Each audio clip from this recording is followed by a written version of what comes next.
xibaar yu wér te wóor ca tàng-tàng ba abonnez-vous pour ngeen di mën di jot suñuy vidéo. daleen ak jàmm seen chaîne bi di Buzz 221 HD ki di Balla Gaye di akub mbër bu kenn dootu présenté ci réew mi di Sénégal daa am benn waay bu ko daal di triyande lu tolloog 62 millions de francs CFA. coow loolee nu mu demee moom mooy que ne kii di Balla Gaye ginnaaw bu mu soxlaa akub kër ngir daal di fay dëkk moom ak njabootam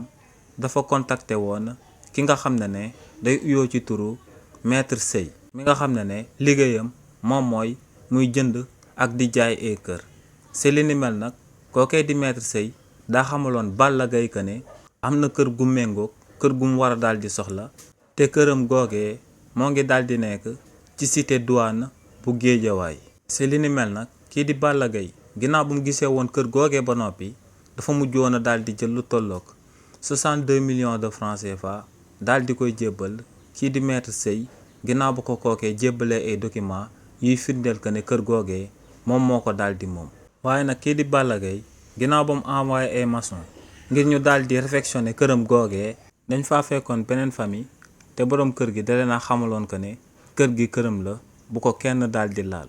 ginnaaw loolee nag la Balla Gaye demoon ci kër googee di amal ay vérification borom kër gi daal di koy jébbal ay documents yu firndeel que ne kër googee kii di maître Sèye ci wàllu boppam moom moo ko daal di jaay.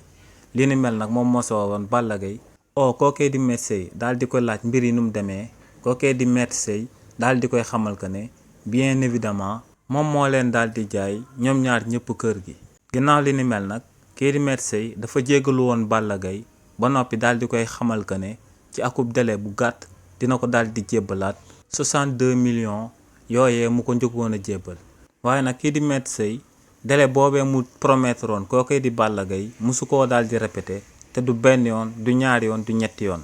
li ni mel nag moom moo sababoon Balla Gaye demoon daal di porter plainte kookee di maître Sèye ci commissariat bu Géejawaay. loolee nag moom moo sabab waa commissariat bu Géejawaay daal di jël enquête bi daal di koy dénk waa brigade de recherche bu Kër Massar te ñooñee mujj nañoo daal di teg loxo kii di maître Sèye jëmale ko ci lum escroqué lu tolloog 62 millions de francs CFA kii di Balla Gaye 2. xibaar yu wér te wóor ca tàng-tàng ba abonnez-vous pour ngeen di mën di jot suñuy vidéo.